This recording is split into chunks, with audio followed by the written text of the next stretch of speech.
First of the month. Praise God! It's a nice house, too. 3 bedrooms. A nice big one for you and Ruth. Me and Benita still have to share our room, but Travis got his own. And I figures if the new baby is a boy, we could get one of them double-decker outfits and a yard with a little patch of dirt where I maybe can grow me some flowers and a nice big basement. Walter, honey, be glad. Oh, now, I don't want to make it sound no fancier than it is. It's just a plain little old house, but it is built good and solid, and it is ours. Walter Lee, it makes a difference in a man when he can walk on floors that belong to him. Oh, where is it? Well, it's out there in Clybourne Park. Where? 406 Clybourne Street, Clybourne Park. Clybourne Park. Mama, there ain't no colored people living in Clybourne Park. Well, they're gonna be some there now.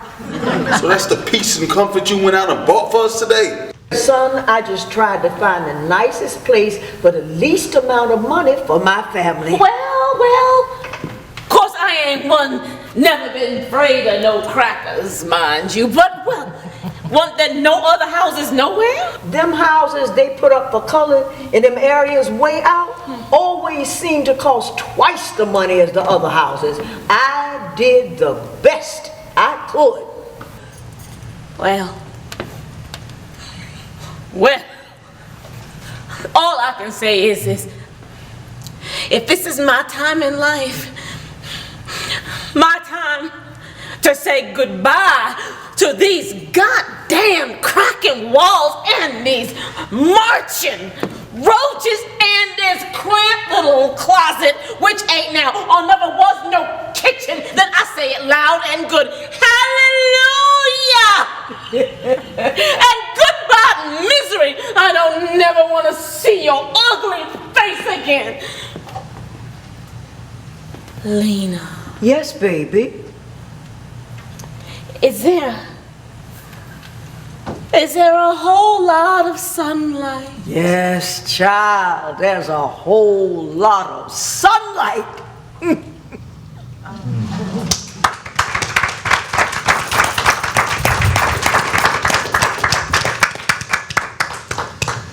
Well, I think just to dive right in, Lizanne, first of all, every accolade.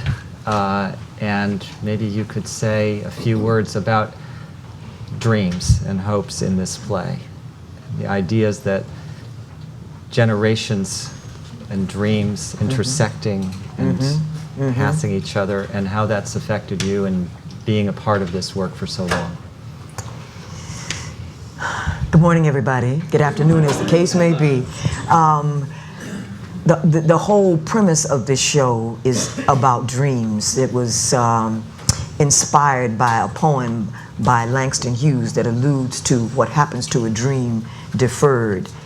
And this play is so rich because it's so much like life, and we all have extraordinary dreams that we aspire to. Life comes in and deals us a hand, and what happens to that dream? Does it go away, or does it get reinvigorated? Do you reposition yourself and keep on going? And to me, that is the journey of this play, that is the journey of life, and particularly from the African American point of view, I think about the hero's journey. I think about how many times we have had dreams and had those dreams seriously challenged, and how we've had to shake ourselves off, lift ourselves up, and keep on pushing. So that's the story of this play, but it's a story of what it is to be a human being. And Valika, as an actor going into this, with the legacy of the play itself, and if someone like Lizanne who's had this experience over considerable number of productions, do you feel like you're living out a parallel dream in that sense as you approach it, or does craft take over at this point because it's next week? Good afternoon. Okay, that's a loaded question. So what's so wonderful about theater is that there's a process.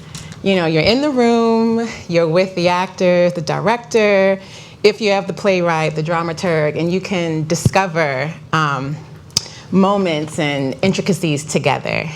And so coming in on the back end of it, all of that has already been built.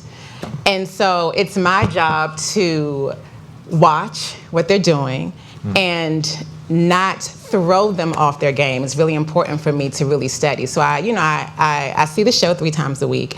And so for me, it was important for me when I started rehearsing to come in off book, to understand the emotional, underlying and emotional scoring of the play, so that when it was time for me to step in, which will be tomorrow, I'll first put in rehearsal, that I'm not worried about, what are the lines, what's going on. I can really be there with the other actors and be there for them and not throw them off, because they have a world that's already been created. So it's a bit different, and I have to work backwards in regards to that. But in regards to the process, that's how that works for me, at least. So, Molly, when we were talking a little while ago, you said you're exceptionally, you believe in this work as one of the most important works that you've presented here at Arena Stage, which is really saying something when you think about 19 seasons and so many different ways that you've, so many dreams that you've put on that stage with so many different artists and collaborative things that have gone on. We always think the theater has ghosts. Anytime you're in a theater, if it gets quiet, you think, my God, the things that have gone on here. And the Arena Stage has, a wealth of ghosts. Tell us why this play for you right now. Hi, everybody. Well, I think that Lorraine Hansberry is an American giant. And I put her at the level of Tennessee Williams and Arthur Miller, Edward Albee. And she's an American giant because she's writing about something that's absolutely central about the American experience. What's fascinating to me about her work, and seeing it in context now, as opposed to when I was a young person seeing it, is that writers of her generation were really writing about the breakdown of the American family, which we see in this play as well. They were writing about sexuality. They were writing about obsessions. They were writing about the immigrant experience. There were very few that were writing anything about politics or social commentary, and she was. So I would say that she was ahead of her time. And what's been extraordinary about this particular production is, I would say, in my years at Arena Stage, this production is in the top tier of anything that we've produced at Arena. That's how highly I think of your performance. Thank you. The work of all of the artists, the work of the designers. Every once in a while, there's a magic moment in the theater when everything converges. A masterpiece created by actors and a director, Tazewell Thompson, who are masters. And that's what we're seeing on the stage. Now, also what's fascinating about this is this play is being done in the round, so that the audience is inside the experience as opposed to observing the experience. There's no way, whoever we are, whether we're black, white, brown, we think of our own families, we experience it as our own families, our nephews, our nieces, our aunts, our grandparents. That's why this play is universal. And the kind of snap that it has right now is astounding. It's astounding. She was writing about things like, I think she foresaw Black power in this play. She foresaw parts of the women's movement in this play. When it first came out in 1959. Writers are prescient. And I feel like she did the same thing on plays like Sign and Sidney Brustein's Window. She had this ability to dig deeply into what we experience in a universal way as human beings, and also the American experience, and took us forward. So if you haven't seen it yet, come. If you have seen it, come back, because there'll be a surprise for you in the play. And bring your family and bring your friends, because what she's talking about is the experience many people in the United States are living right now. So it snaps with a freshness. So let's talk about her, about Lorraine Hansberry, whose voice is living so strongly. And your work at the Literary Trust is all about, I imagine, its preservation, making sure it has... how embarrassing is my phone. Shall we let it sing? Is it going to go for a while? We're just going to let it sing, and we're just going to keep going. She's calling. It happens. That's right. You know, she's checking in because, well, her voice is that strong. So your work is all about finding a way. We're just going to. That's it. That's it. We'll get through this together. Your work is all about enhancing that voice, making sure it rings clear and true for generations. And then it must also have very personal resonance at this point for yourself. I mean, to be in this particular moment, as every production that you've seen has its own moment. And I'm wondering what you're feeling right now when you go to the theater and you see it, or you know, about the work itself, you know, and its power, building off of, you know, the ideas that it started with. As Molly said, it was prescient, but it's still prescient. Wow, that's a big question. It's a big tree to get my arms around. Okay, let me see if I can back my way into it. And okay. Hello. Good afternoon. Yeah, my name is Joy Gresham, and I come to this work with Lorraine's legacy because my father, Robert Nimiroff, was married to Lorraine and was her literary executor. He married my mother, Jewel Handy Gresham Nimiroff, 2 years after Lorraine died. And I was her only child. And I grew up in Lorraine's world. I grew up in her home that she and Bobby lived in. I grew up amongst her things, her writings. I lived in this beautiful home that she loved. It was her creative sanctuary where she wrote and where she had quiet time, where she sat and thought. And it was an incredible world where I was constantly visited upon by Lorraine. So I grew up with her as my muse. And my father passed away in 1991. And my mother assumed his work as literary executor. My mother was also a writer. And she continued the work that he had started, which was really vast and deep in terms of creating a legacy project. My mother passed away in 2005, and although my parents worked their whole lives to allow me to have different choices than they did, and to have my own career, which was in choreography. I'm a choreographer.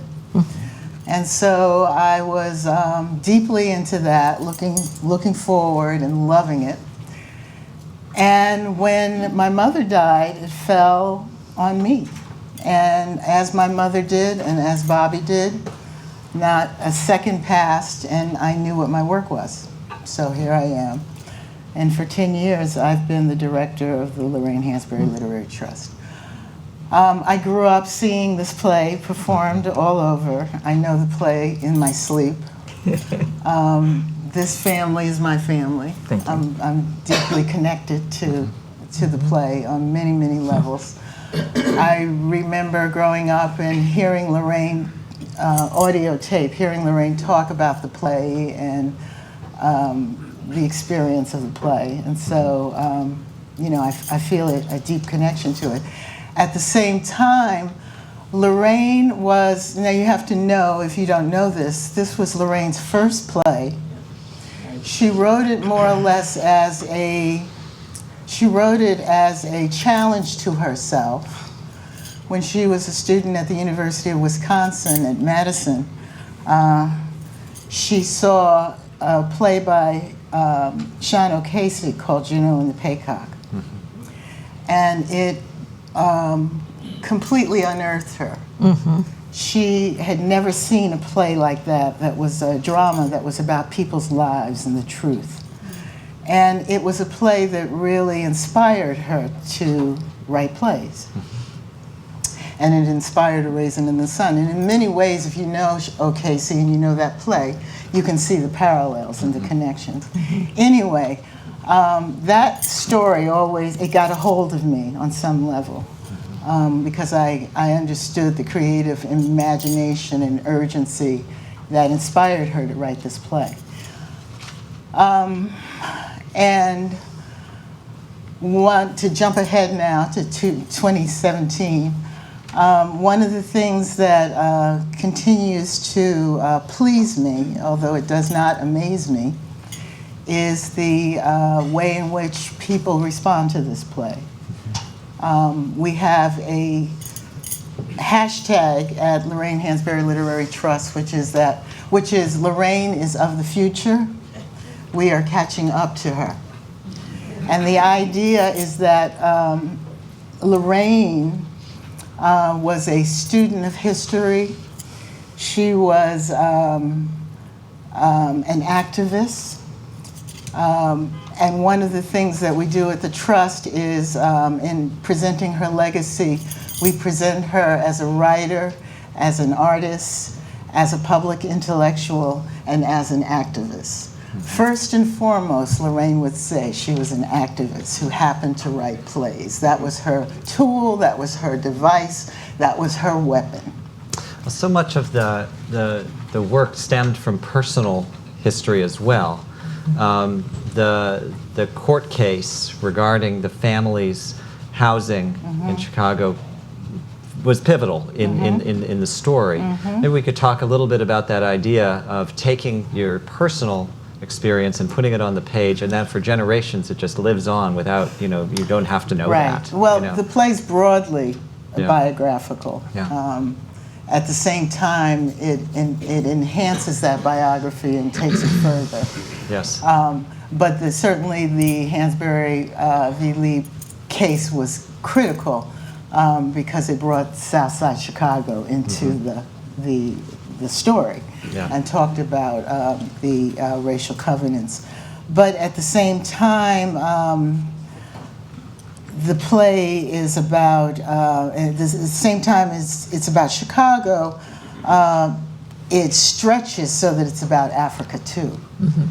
And that's also biographical. We are so lucky to have Lorraine's cousin, Gail Hansberry, here.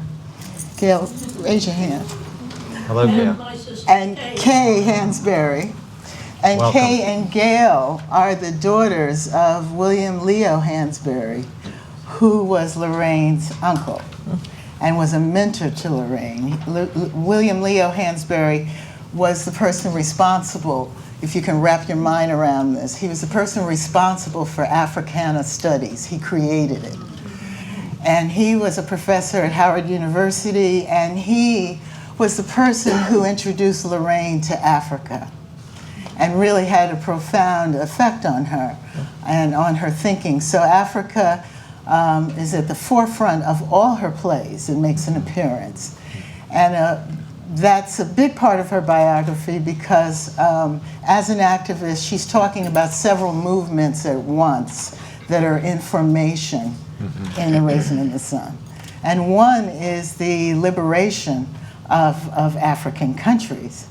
And so she created a story that lets you know what she's thinking about in terms of Africa. And Assegai, who's the character who's created, who is in A Raisin in the Sun, was modeled, I think, on either something Lorraine was thinking or in fact people that she came to meet as a student and also as a child William Leo Hansberry was the professor of people like Kwame Nkrumah and Jomo Kenyatta, and prepared the future African leaders that went back to Africa and liberated their countries. And so Lorraine had met Assegai in her mind, and she created Assegai out of that character. And in fact, one of the things that's really less known about A Raisin in the Sun, because Lorraine, people assume that Lorraine wrote Beneatha, the character of Beneatha, the young girl, as her, you know, as an extension of herself. And it's true, she says she relates very much to Beneatha.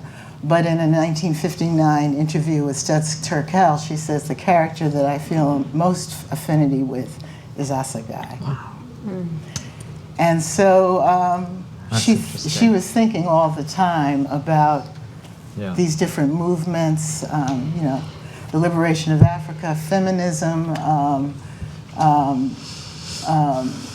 women's liberation, family. Climate control. There's a line in the play where they talk about how the dropping the bomb is affecting the weather. The A-bomb is affecting the weather, and isn't that strange? And it goes by like that. But her mind was on, you know, what was going on. Lizanne, let's talk a little bit about your experience playing a matriarch over, you know, over these productions you've done, and that leadership quality that you must play within the play. The play within the play is somehow, you are the force. And I imagine that you've had choices to make within that. Has it changed over time for you, how you've played the role as a matriarch? Yeah, as I have matured, you know, my interpretation of Lena has matured, and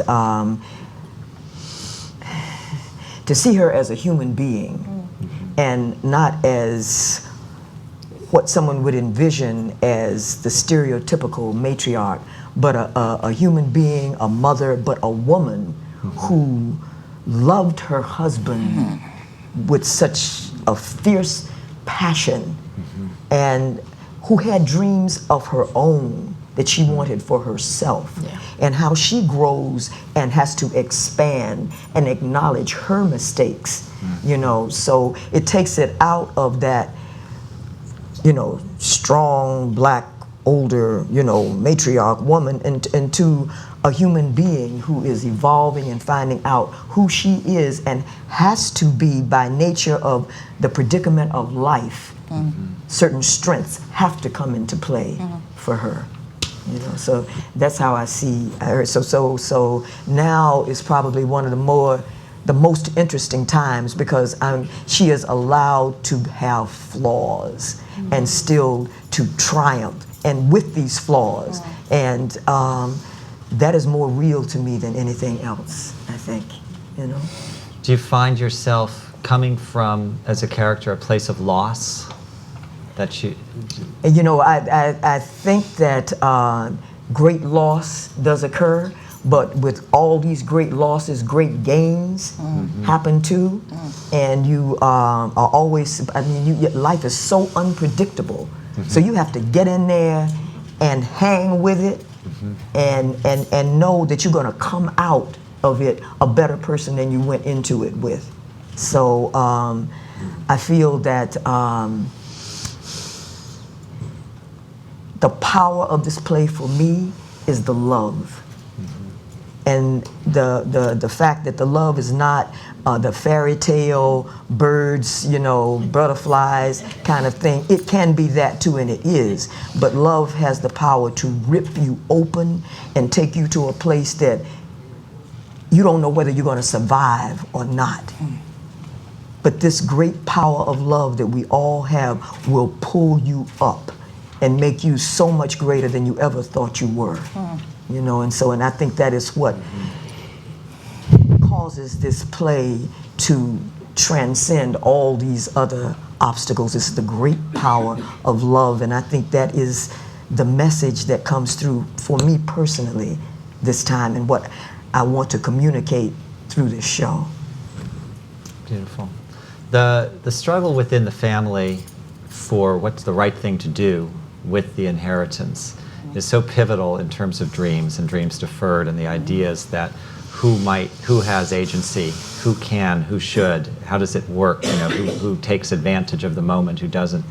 And a lot of it to me comes into question about what a acceptable or desirable aspiration even is. Mm-hmm. Is it like to fit in a way that takes you forward? I mean, the two suitors of Beneatha kind of embody that idea in my mind of like conforming to the extent that that is success, or pushing forward for the right to be successful on your own terms. Mm-hmm. Mm-hmm. And I think it's something that's universal in a sense, those struggles about how to proceed, what the right thing to do. And I'm wondering if there are moments within the play that we could all now maybe just have a general discussion that stand out to you, any of you, that you find pivotal, that you have those moments where it settles and you go, I see, this is what this is about.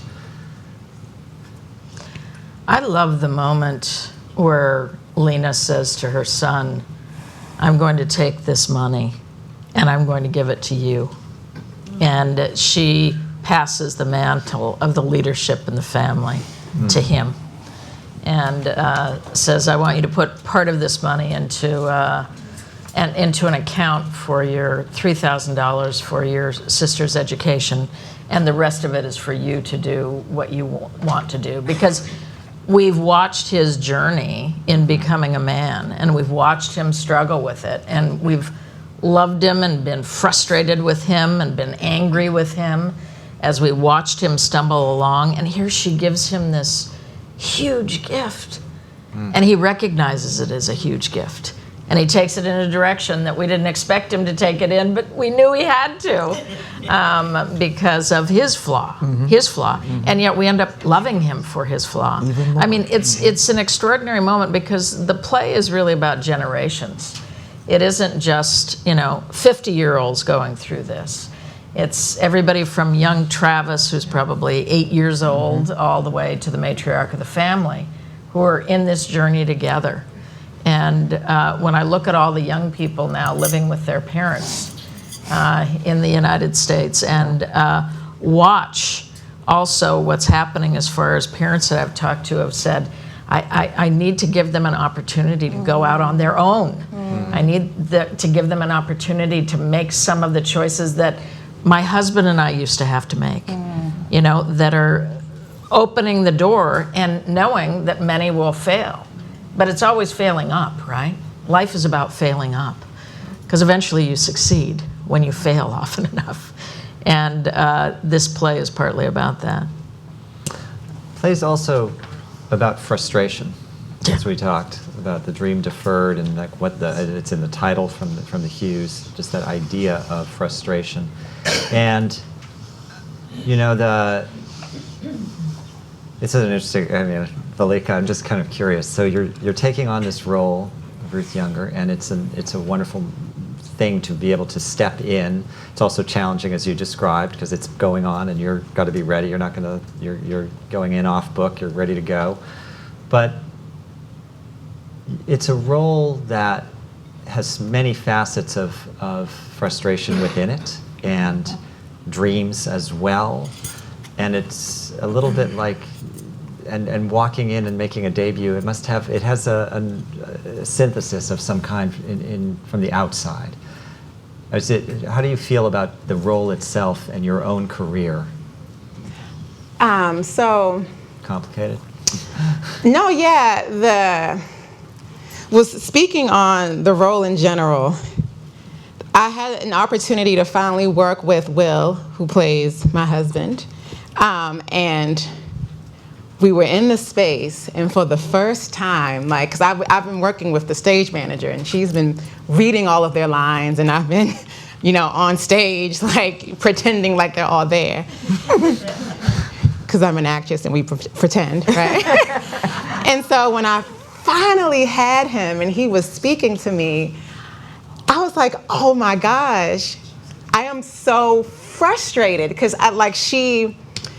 she holds so much in, and I could finally feel it, and it was this moment of thank you, God. Like, not saying, I love Christy, thank you, but the moment of having like the actor on stage and feeling for a moment, for the 2 hours that I got to work with him, the frustrations of that time of what a woman, who has dreams of her own, but is living in this society where, I'm going to stick with my husband. And the love that Ruth has for her husband is very rare. You don't find that kind of love today. Like through thick, through thin, she's going to be with him, ride or die, right?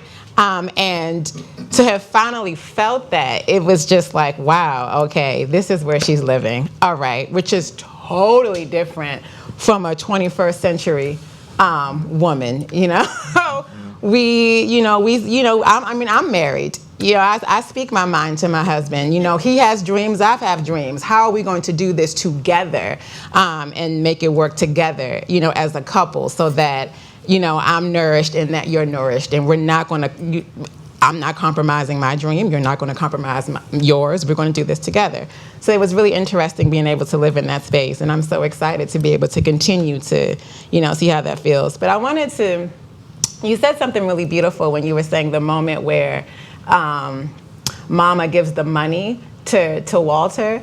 So when I first read this play in high school, and I always thought that, I was like, what is wrong with this guy? Like, he's crazy. Like, what's wrong with him? But, now as a woman who's married with my own family and reading it, he was literally on the brink of generational wealth and what it means to have, like, Black excellence and what it means to, have the kind of income to be able to do what you need for your family, and the education that he wanted his child to have, and thinking forward in regards to his grandchildren. He was literally on the brink of that. He just didn't know how to do it. So the fact that he even tried is amazing to me. And so, I think back of, how it must have been when him and Ruth first met. And, Mama says that he got all of these, dreams from his father, because he always sat and talked about, all these dreams with his kids. Like, that's where he probably got his notions from. And I can only imagine, like, what first dates must have been like with, Walter and Ruth, and all, the envisions that he would speak about, and how attractive that is to be able to, link with a man that has dreams. Like, wow, you want to go someplace. I want to go someplace too. But then to live in that year after year after year, and to never see it happen. But your hope, like, you want your man, you want your family to succeed. So it's such a chilling play. And to be in a generation now where, I come from I'm on my grandparents' shoulders, like, I went to private school here in DC. Like, my grandparents, like, that's what they fought for. I was the only Black girl in my class in private school, and what that meant. And I was the first to go to college. Like, my grandmother was a cleaning woman. All this type of things of what they did. And so I'm standing on my family's shoulders, and that's all, like, what Mama wanted, what Walter wanted. So it's just such a parallel to be how you say Lorraine was writing for the future, to be of that future, to be like, wow, like, if you all hadn't done that, could I have gone to the field school, like, here in DC? Like, could I have my master's now? Could I have done all of this? And I think about my children and what they will become. So she truly did, write for the future, and she saw. So I don't think Walter's crazy anymore. I think he's a man that he just didn't know how to do it. He just didn't know. And he tried, and he just didn't know. And are you talking with Will about all this?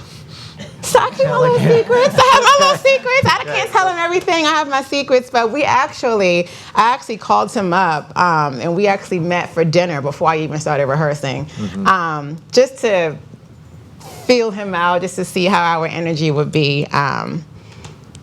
It was a first date for me. I'm one of those kind of actors. So it was a first date for me. And we had a lovely time. He paid for dinner. But yeah, you know, we've talked like, you know, little things, you know, when did your father die? You know, have we always lived here with your parents? Did we move in? You know, things like that to just create some kind of history. And he's been freaking awesome. He's been really, Nice. he's been great. So yeah.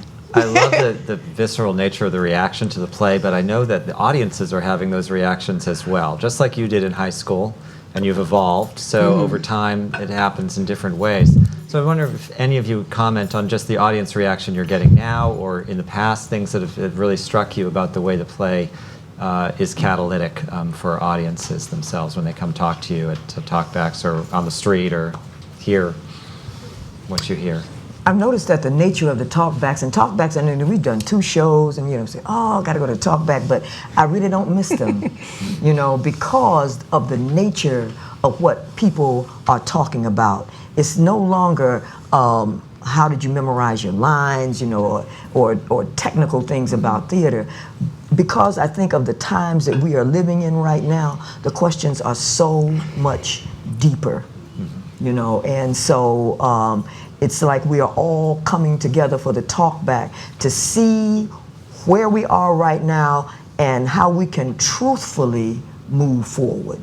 Truthfully Truthfully move forward. So these are very penetrating questions on the part of both young and old, you know, across racial lines, because it's no sense in us pretending anymore. And this play doesn't pretend.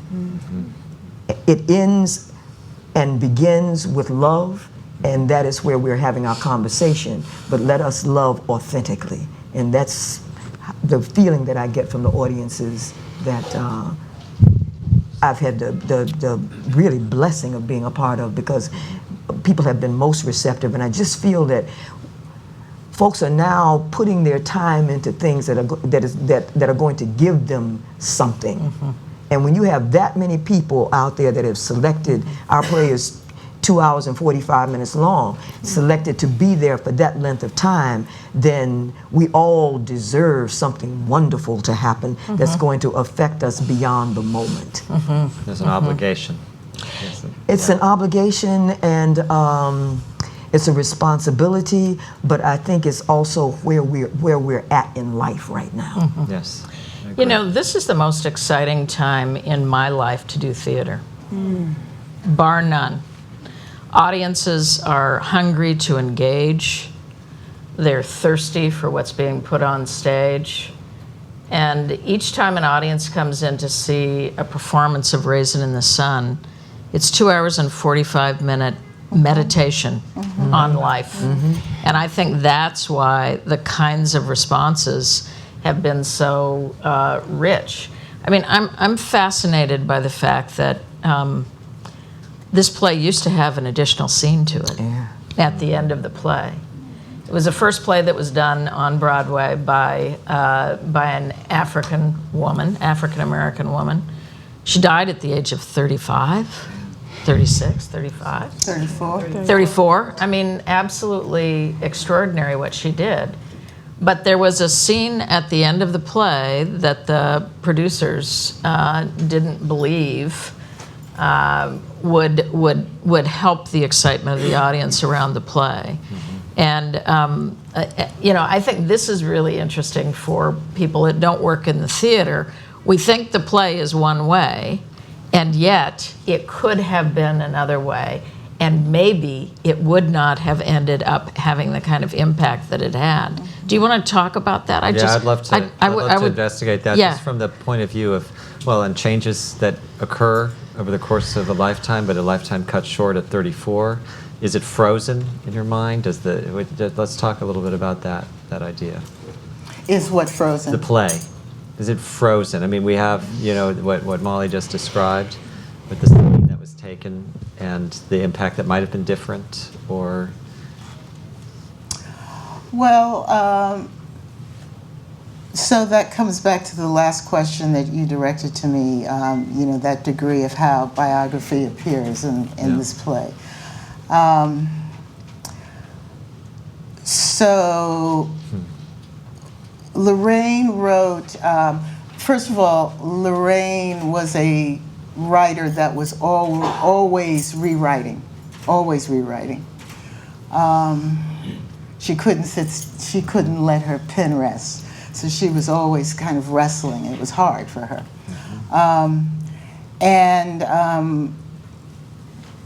I've learned, having gone back and looked at through her papers and through her different, the evolution of the different plays she wrote, her 5 plays, that she very often wrote different plays, different versions. So for each play, for The Sign in Sidney Brustein's Window, for example, which is a play I'm working on now, she wrote 5 different versions of that play. And not only is there an evolution of how the play becomes itself, but the play originally started as The Sign in Ginny Reed's Window. And it was modeled after a friend of hers named Jen Briggs, who lived in the village with her, near her. And then it became the sign in Norman Brustein's Window. It was a different play. And then it became eventually The Sign in Sidney Brustein's Window. And it was slightly different still. Again. Yeah. So she wrote these different versions, going back to A Raisin in the Sun. A Raisin in the Sun was written with, I think there were 2 or 3 different versions. And we know the most about the second version that's usually cited because there's physical evidence of it. We were able to find a copy of that draft. Anyway, in the end of that play, the family moves to Clybourne Park. They've made the move. And the last scene of the play, Mama has, there's 2 versions of this, because I think you talk about the other one. There's a version where the play ends with Mama walking the hall at night as the family sleeps, and she's holding a shotgun, and she's keeping watch. That's how the play ends. And going back to what Molly just said, Which the echoes, producer said, can't do it. But let me just say something about Lorraine's response to how the play was received by critics and by the audience. Lorraine wrote an incredible piece for the Village Voice called Willie Loman, Walter Younger, and He Who Must Live. It was written in 1959, and Wow. it was written as a response to the critics' response to the play. And it's an incredible, for any of you who respond to this, check it out, go find it. And it was an incredible piece because Lorraine was very frustrated by the critical response to to the play. She felt that people didn't get the play that she wrote. She was very upset because people saw it as a kind of romantic narrative that has this happy ending, and she wrote it as a piece of critique. And she felt that, if anything, her play doesn't have a happy ending. If anything, this family's walking into danger. If anything, what Lena did when she bought the house was an act of courage. And it was an act of, and her mothering her family into this future was an act of militancy. Yep. And so she was like, what are you talking about? So she she created a critique of the play. She took the play apart. She talked about the flaws of the play. And she conducted her own critique because it wasn't being taken seriously. And she said, this play has flaws. And she outlined what they were. It's masterful, and I could go on and talk about it. But anyway, I just want to come back to the question you asked. Lorraine wrote plays to get the audience thinking. Yeah. She wrote plays to get the audience talking. She wrote very complicated plays that didn't have a clear ending. Yep. Because she wanted us to create let it that hang ending. there for us She to wanted us wrestle to with. Yeah. figure it out. She wanted us to debate it. She wanted us to think it through. She wanted us to worry. She wanted us to hope. She wanted us to really engage in theater. And that's true about all of her plays. They're meant to get the audience talking so that at intermission they're talking. On the way out they're talking. It's 2 theater. weeks It's later. like Exactly. theatrical. Exactly. That's right. Yeah. Exactly. Let me ask you just a quick follow-up question on that. So in my work I was a dancer, and now I direct and choreograph and produce. I've worked with the works of genius of Balanchine, of George Balanchine. And Balanchine tinkered with his things over the course of his lifetime extensively. Among them, his first masterpiece, Apollo, which he made for Diaghilev in 1928. He went forward, came to the United States, started stripping away certain things from the set, the costume suddenly became simpler, all the things started getting refined, till towards the end of his life he actually cut the whole first scene of Apollo's birth and basically said, I don't want to see it anymore. It's, who wants to see that? It's not very good, and he had all kinds of reasons. Some of which are quite humorous, but essentially he took it very seriously and cut it. So that was the last version. As a director, I'm interested in seeing exactly what he wanted to see, but I'm also interested in saying, well, let's put them side by side again. Let's have a look. Let's engage with these things. And I got to do that last year in performances in New York, where I put the birth back in the theater where he did it, and it was interesting and fascinating to see, and I think in many ways, I think he was right, but it was he was Balanchine for a reason. Yes. But it was fascinating to see, and it has a validity and an interesting, and actually the ending. I think I maybe prefer the old ending. But you, as in your position of literary trust, do you have the interest and the power to see the version with the other ending with the move and everything? Has it been ever done? Is it in any experimental way? Do you think about that? I do. Let's see, my thoughts are flying really quickly. Let's see if I can capture them. In my role, I wear many hats. So in my role as literary trustee, one of the things that I do is that I control all licenses to perform any of her plays. Right. So if you want to perform any of Lorraine Hansberry's plays, you have to come through me. And for me, it's like the Balanchine Trust. I go and I say, may I? You don't literally have to come to me. You have to come to my agents, and my agents, I have to approve the license. And it's pretty cut and dry. I grant approvals fairly easily.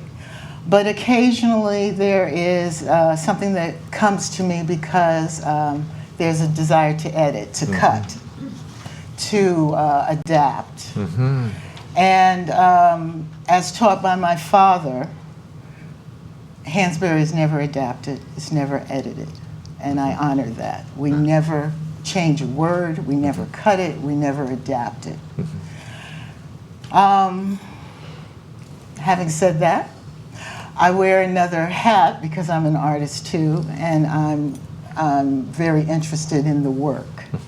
One of the things that we did in 2000 is that we donated the Lorraine Hansberry papers to the Schomburg Center at the New York Public Library in Harlem.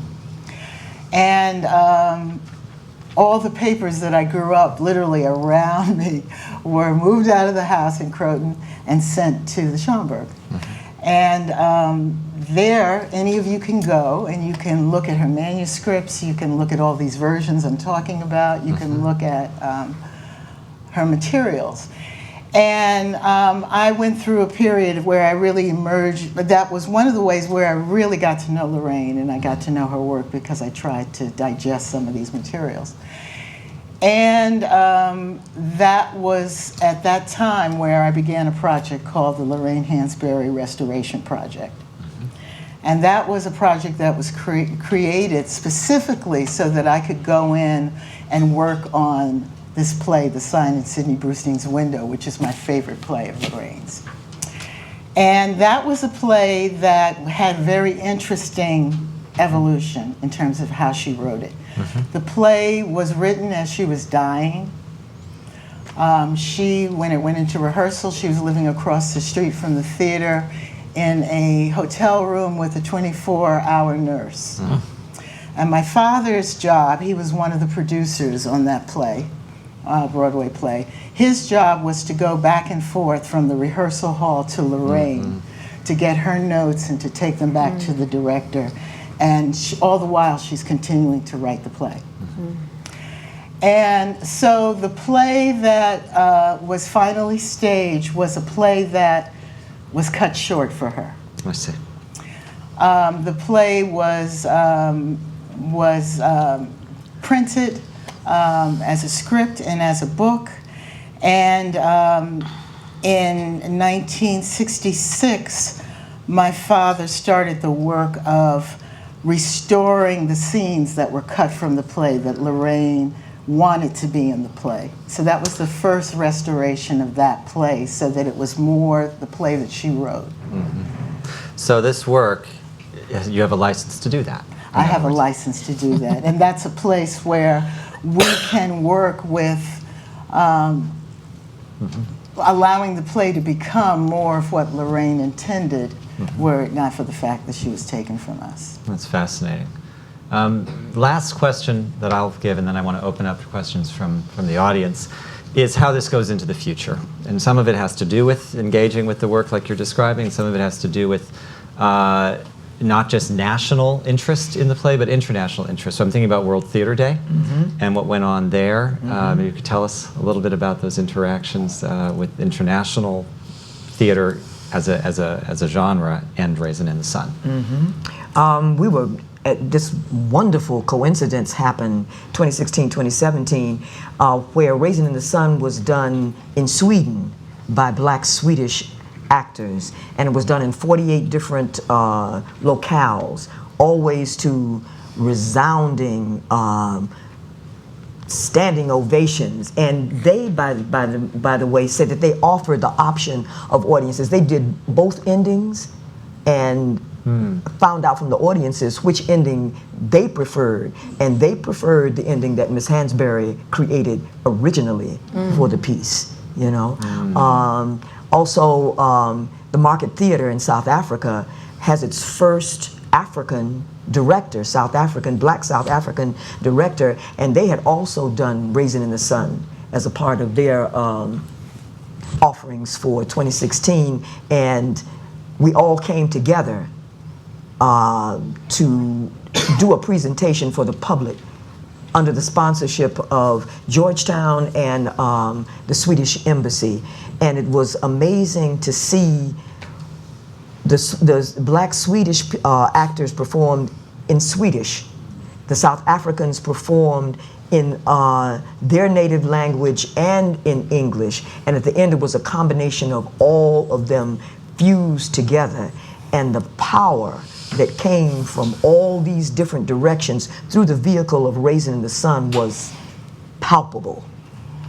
And Joy has also shared with me that Raisin in the Sun has been translated into Sanskrit.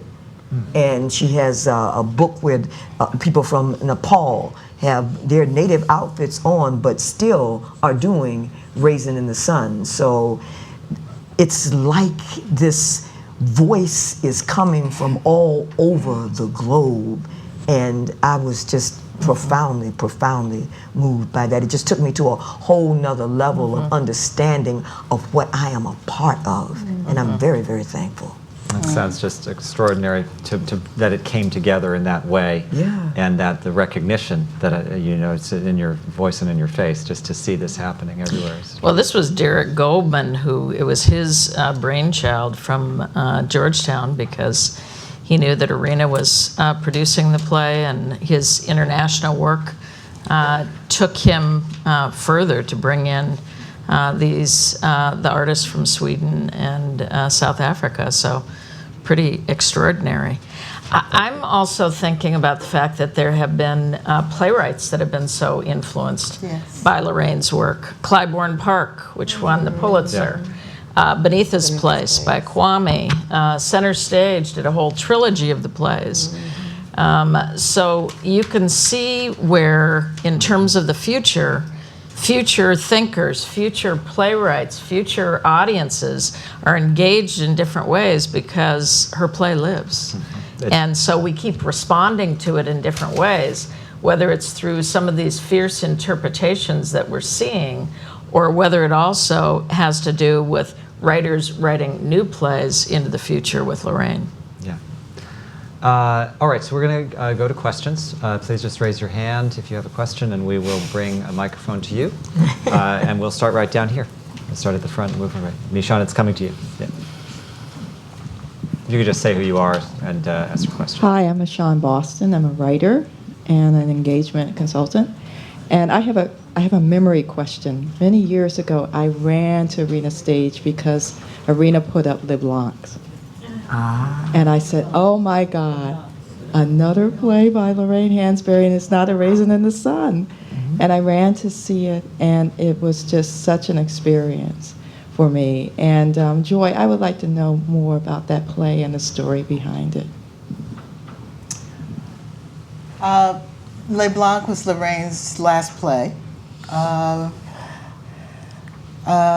Lorraine felt in many ways that Le Blanc was her most important play.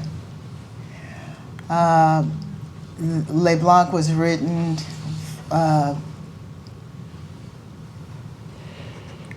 for the future of Africa and the liberation of Africa, and it was a story that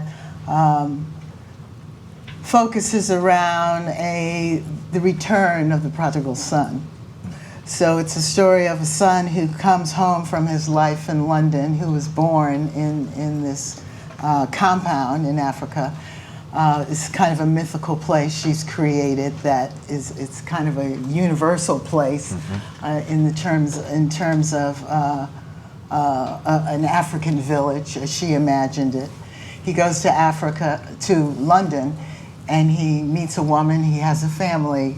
He returns home for his father's funeral, and the story is really about what he is confronted with in himself and around himself in terms of the changes that are going to go on in his village, and how it mobilizes him. What will he do? How will he face it? What responsibility does he have towards that? And what does it mean to his current life?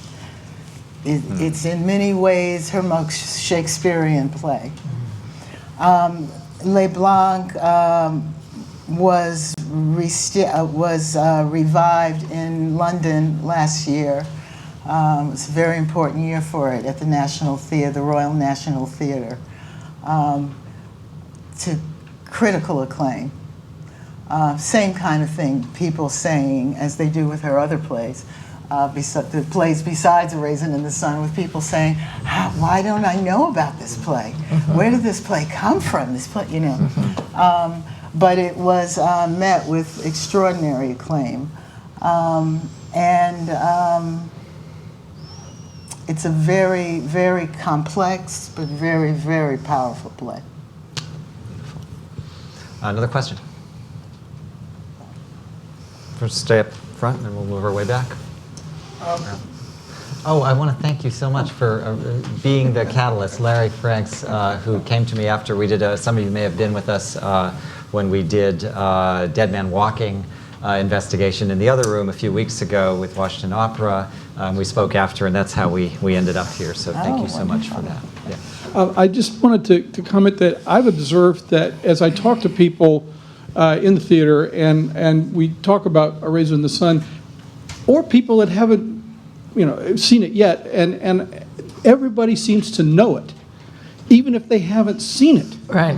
And does this create a burden on you that you've got these expectations? Everybody thinks they know this play, even though in some cases they may be remembering excerpts from the movie that was, 40 years ago. And do they really know this play? I think there's a lot to discover from it. I certainly did when I saw it in this production. Yes. How do you deal with that? What I'm amazed about is how many people have not seen the play. So I've been shocked at the number of people that haven't seen it, Larry. That's what surprises me. I'm curious in this group, how many of you have seen it? Great. Wow. How many of you have seen the Arena Stage production? Yeah. How many of you have seen it more than once? Whoa. Okay, I think this is a very well-educated, tailored audience, I think, to this, because I keep running into people at Arena who say they've never seen it. And, you know, just about anywhere you look, there's a production of Raisin in the Sun. I think it's in our public consciousness in the same way that Oklahoma is. Rodgers and Hammerstein, in the same way that Death of a Salesman is. I just think that there are these great plays and musicals that are just stamped on our brains. What's that? Yeah. I also wanted to add to that. I think that one of the things that was so extraordinary about the 1959 production of A Raisin in the Sun is that it changed American theater forever because it changed its audience. It changed who came to theater. It changed the people who came to theater and saw their experience on the stage. You have to understand that before A Raisin in the Sun, black families could not see themselves on the stage unless they saw themselves in the context of musicals or minstrelsy of some kind or another, or extremely stereotypical limited roles. And so, as Lorraine said to her mother in a letter that she wrote before Raisin in the Sun opened, "Mom, I think I wrote a play that tells the truth, that it's about the truth." And so it was an opportunity for people to come and see themselves, and so word spread, and so the American theater audience was then integrated. So that's an extraordinary thing about the play. The other thing is that we have a generation of children since the 1980s who now read A Raisin in the Sun as part of the core curriculum. Right. And so they're reading A Raisin in the Sun, they're reading To Kill a Mockingbird, they're reading the American classics. And so that has changed a generation. So they know the play, but their parents may not know the play. Yeah. But their grandparents know the play. So that's kind of an interesting thing. And then the other thing I wanted to say was that the first revival of A Raisin in the Sun on Broadway was 2004 with Sean Combs and Felicia Rashad. Right. That was its first revival. After all that time. After all that time. It's remarkable. And here you have A Death of a Salesman or the other plays by O'Neill, Williams, that are done in 5-year cycles, or sometimes less. And so it was an extraordinary, and since then we had the third revival, which was done 2014 with Denzel Washington. Well, that also has to do with the small number of women that are produced on Broadway. Yes. I mean, it's tiny. It's tiny. It's about 10%. So it's a very, very small number. But I was so happy to see the revival, the newest revival that happened 10 years after the revival on Broadway, because I would totally agree with you. There could be a revival every 5 to 7 years. Yes. Absolutely. Yes. Because there certainly is with August Wilson's work. Yes. Right here? It's coming to you. Thanks. I have two comments. One, as far as what you talked about in the black images in the movies, it certainly is evident in I Am Not Your Negro, the James Baldwin film, which was so wonderful and really showed the parallel existence of whites and blacks in the movies. But we were at an afternoon performance, and I experienced something. It was wonderful, and I've never seen a better, Lena. It was so beautiful. Thank you. It was beautiful.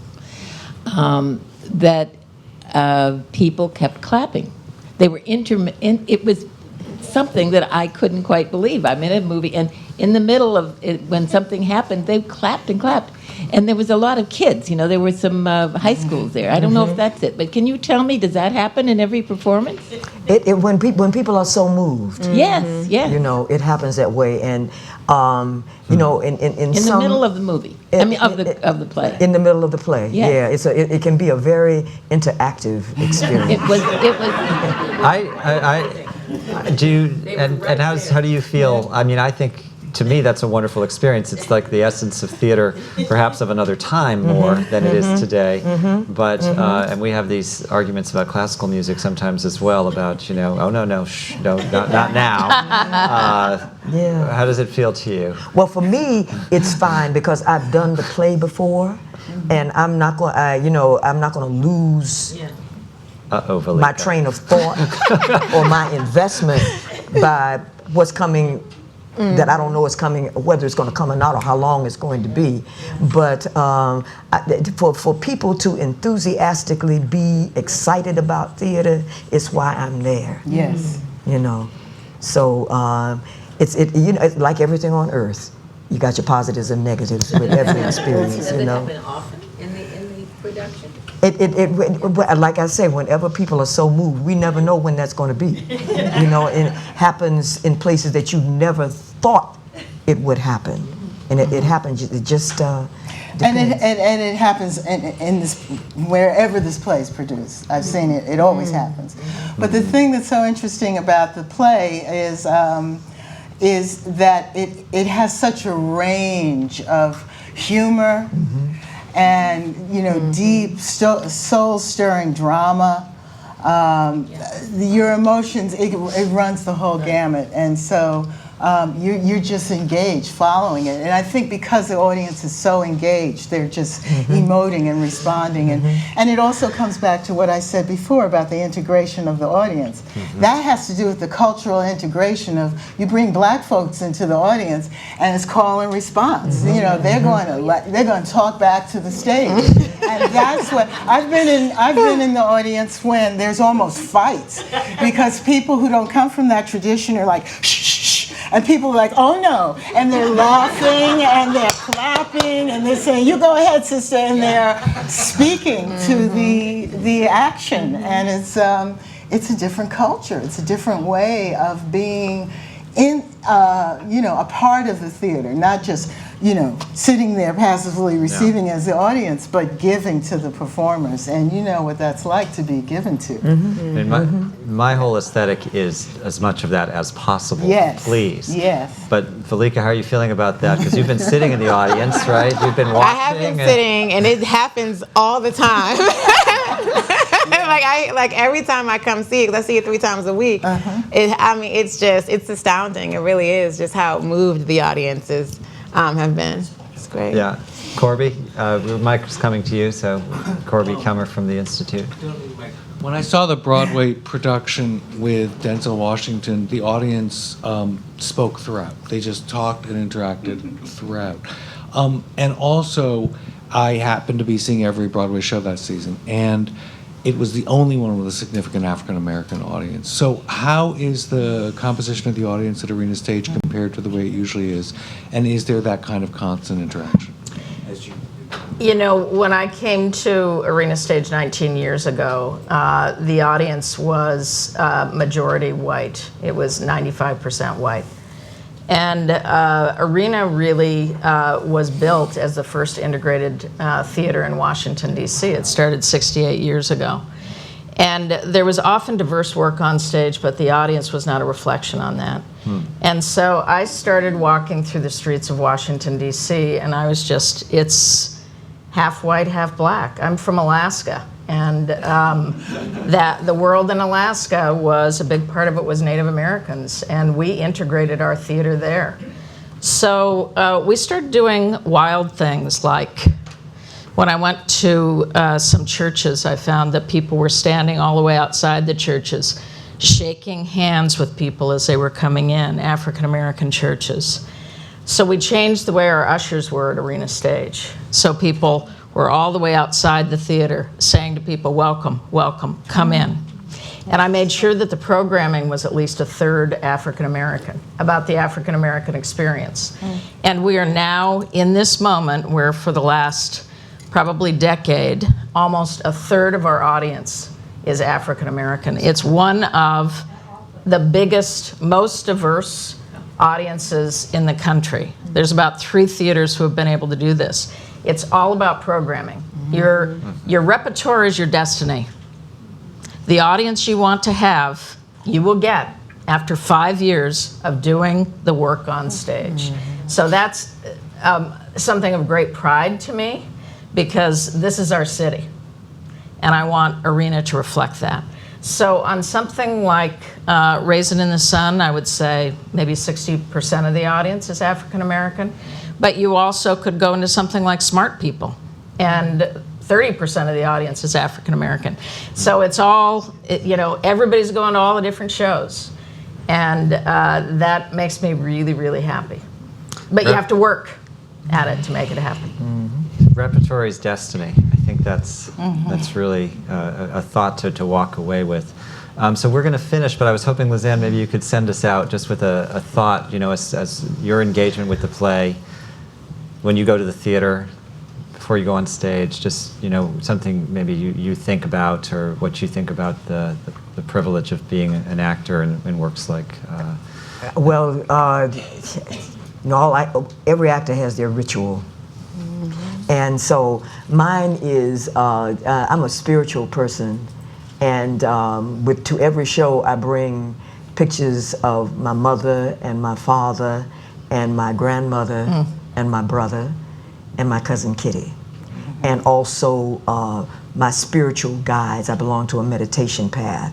And I ask that whatever is the highest, the most uplifting, the most truthful message that my cast and my crew, my ushers and my audience, all of us participate in what authentically Ms. Hansberry wanted us to hear.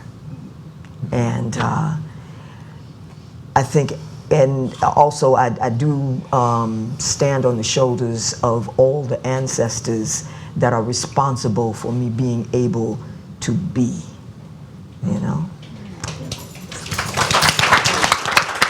Thank you all for joining us. Thank you so much for being here with us today. Thank you all. We'll see you soon.